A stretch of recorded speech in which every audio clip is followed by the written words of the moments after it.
Minasan, konnichiwa. Ketemu lagi di Shoki Bumpo. Shoki Bumpo yang pertemuan kali ini kita akan mempelajari apa aja sih. Jadi nanti di video-video yang akan saya share hari ini kalian akan mempelajari 5 pola kalimat. Yang pertama ada pola kalimat yang merupakan bentuk lampau, bentuk kata sifat. Kemudian ada pola kalimat yang menyatakan kesukaan. Lalu ada pola kalimat yang menyatakan kemahiran. Kemudian ada pola kalimat yang menyatakan tentang kepahaman atau mengerti mengenai sesuatu. Dan terakhir ada pola kalimat yang menyatakan kepunyaan. Nah, jadi gimana? Lumayan banyak ya. Kayaknya Shoki Bumpo selalu banyak materi. Tapi nggak apa-apa, semoga video-video dari saya ini bisa membantu pemahaman kalian mengenai pola-pola kalimat. Ya. Nah, kalau begitu, untuk video yang pertama ini, kita akan mempelajari tentang bentuk lampau dari kata sifat. Teman, silakan disimak. Hai, yang pertama, untuk pola kalimat yang pertama di pelajaran 8 ini kita akan membahas kata sifat yang lampau nih teman-teman. Nah, kalau misalnya pertemuan sebelumnya kan kalian cuma kata sifat aja ya, bentuk positif dan bentuk negatif aja. Nah, yang sekarang saya akan menjelaskan seperti apa kata sifat kalau kita nyatakan dalam bentuk lampau, baik itu positif lampau maupun negatif lampau. Oke, masih pada ingat kalau sebelumnya nanyain deskripsi suatu benda pakai kata sifat? Kalau jawabannya kata sifat berarti pertanyaannya pakai apa? Hai.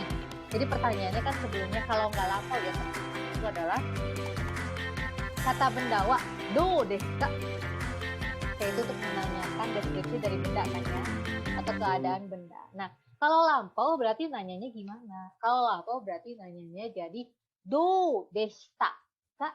Nah, desnya jangan lupa diganti pakai deshita karena ini adalah lampau. Jadi misalnya ada pertanyaannya kata bendawa do deshita ka. Berarti itu menanyakan deskripsi bisa tempat, orang atau benda, tapi itu tuh menanyakan kesan kalian yang lampau gitu. Misalnya nih, sini ada pertanyaan, Jakarta wa do deshita ka? Jakarta bagaimana? Kalau diterjemahin kan kayak nggak ada bedanya ya sama do deshita yang sebelumnya, sama-sama nanyain gimana. Tapi kalau pakai lampau gini berarti nanyainnya itu kayak misalnya ceritanya kalian minggu lalu baru ke Jakarta. Nah, teman kalian nanya, gimana Jakarta? Nah, berarti kan nanya yang udah lampau kan. Makanya nanyanya pakai do deshita ka. Nah, kalau pertanyaannya pakai bentuk lampau, maka kalian juga jawab kata sifatnya harus pakai bentuk lampau kan. Di sini ada jawabannya adalah misalnya Jakarta wa atsukatta. Jakarta wa atsukatta. Jakarta panas. Nah, kawan, gimana? Kalau panas kan masih ingat kata sifatnya apa? Hai, atsui ya, atsui. Nah, kalau misalnya bentuk lampau atsui itu apa di sini? Ada atsukatta. Apakah kalian bisa menyimpulkan yang harusnya atsui kan kata sifat i yang hilang diganti pakai kata. I yang hilang diganti pakai kata. Maka jadilah atsukatta. Ini merupakan bentuk lampau dari kata sifat. Lebih detailnya gimana? Nanti akan saya jelasin di materi yang setelah ini ya. Kita lihat dulu nih kalau untuk pertanyaan do deshita ka. Tadi kan kata sifat i, atsukatta.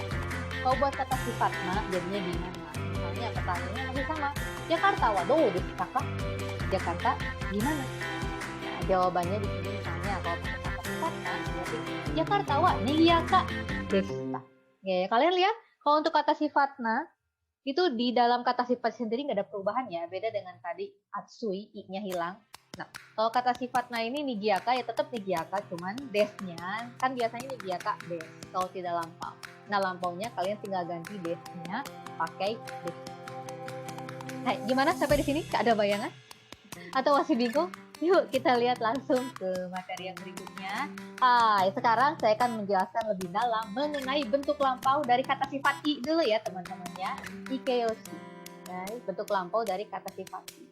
Oke, rumusannya seperti apa? Lihat-lihat di sini rumusnya teman-teman. Rumusnya adalah kata benda wa, kemudian diikuti oleh kata sifat i, karena kita lagi ngomongin kata sifat i.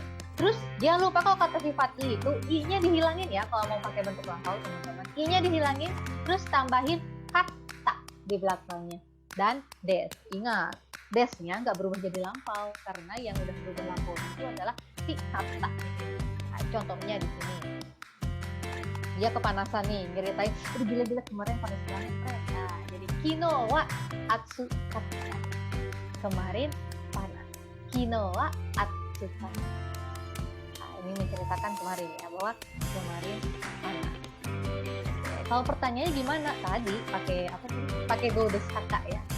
Kino wa do desu kata. Jawabannya wajib lampau juga. Kalau pertanyaan lampau, otomatis jawabannya lampau ya. Atsu kata. Hai, seperti itu ya untuk penggunaan kata sifat i yang bentuk lampau. Nah, sekarang tada, bisa lihat dan gambar-gambar di sini teman-teman. Hai, yeay. Nah, silakan bikin tanya jawab. Kalian bertanya, kalian sendiri yang menjawab menggunakan bentuk lampau ini. Tadi nanyanya pakai apa? Pakai yang do desu tadi ya. Misalnya ini pertama nih, kita dulu ya. Ini kan dia apa? Ramen. Hai, ramen. Hai, ramennya gimana? Ramen wa do deshita ka? Ya, jadi pertanyaannya ramen wa do deshita ka? Jawabannya apa? Wah, pedas. Pedas itu bahasa Jepangnya adalah karai. Karai. Karai. Bentuk lampaunya gimana ya? Karai. Tadi rumusnya apa? I dihilangin, ditambahin kata di belakang. Jadi penyusunan pola kalimatnya jadi ramen wa kara kata. Nah, sekali lagi, berarti contohnya adalah menjadi ramen wa do desu ka? Jawabannya adalah ramen wa kara kata. Selanjutnya, kalau gambar kedua, ketiga, keempat, kelima, enam, apa ya? Silakan berlatih. Oke, ada pertanyaan kah untuk bentuk lampau dari kata sifat ini? Ya, jika belum ada, lanjut. Lanjut. Masih kata sifat teman-teman. Kalau tadi kan lampau tapi yang positif ya. Nah, kalau negatif, jadinya gimana? Kalau pakai kata sifat, maksudnya negatif itu negatif lampau ya. Masih ingat kan kalau negatif yang tidak lampau sebelumnya kan kata sifat i-nya dihilangin, tambahin kunai. Kalau sekarang gimana kalau negatif lampau? Sama rumusnya, i-nya sama juga dihilangin. Nah, tapi kunai-nya itu kalian ganti pakai kunakata. Kunai-nya diganti pakai kunakata. Ini untuk menyatakan bentuk negatif lampau dari kata sifat i. Misalnya, kino wa atsu kunakata. Nah, belibet nggak ngomong kunakata? Atsu kunakata. Bukan atsu kata. Kalau atsu kata tadi panas. Kalau tidak panas berarti atsu kunakata. Nah, kino wa atsu kunakata. Kemarin tidak panas. Karena ada apa? Nggak ada AC misalnya. Kino wa atsu kunakata. Nah, kemarin tidak panas. Pertanyaannya gimana? Oke, pertanyaannya masih sama tadi pakai do desu ka. Kino wa do desu ka. Kino wa atsu kunakata. Hai, oke, itu untuk contoh penggunaan bentuk kata sifat i tapi yang negatif lampau. Oke, gimana? Sampai di sini sudah cukup jelas, lancar ngomong kata sifat i plus kunakatanya. Ya, mungkin agak belibet ya karena kunakatanya itu panjang banget, tapi terus saja berlatih, terus ucapkan nanti biar terbiasa untuk menyatakan negatif lampau dari kata sifat ini. Hai, kalau begitu kita ada lanjut. Oke, ini ada gambar lagi, beberapa gambar mirip dengan yang tadi walaupun ada yang beda juga. Oke, yang ini nih, yang ini. Kalau tadi ramennya pedas, kalau ini gimana nih muka si cowok ini? Bleh, nggak enak. Nah, kalau misalnya nggak enak, berarti jadinya gimana? Oke, kita tentuin ya. Pertanyaannya kan tadi subjeknya ramen, jadi ramen wado desu ka? Ramennya gimana? Ceritanya kemarin udah makan ya. Jawabannya gimana? Nggak enak. Jadi ramen wa, enak itu apa? Kita mulai dari enaknya dulu ya. Yang positifnya dulu. Enak apa? Masih ingat teman-teman? Hai, oishi. Hai, oishi. Oke, oishi. Oishi, bentuk negatif lampaunya apa? Tadi kata sifat i-nya dihilangin ditambah kunakata. Jadi oishi kan ada i di belakangnya. I-nya hapus, i-nya hilangin, tambahin kunakata. Jadi oishi kunakata. Maka kalimatnya menjadi ramen wa oishi kunakata. Nah, ramen wa oishi kunakata. Oke, itu untuk contoh gambar yang satu ya. Silakan untuk gambar-gambar yang berikutnya coba percakapan sendiri, tanya sendiri, jawab sendiri menggunakan bentuk negatif dari kata sifat. Hai. Oke, gimana untuk bentuk lampau dari kata sifat ini?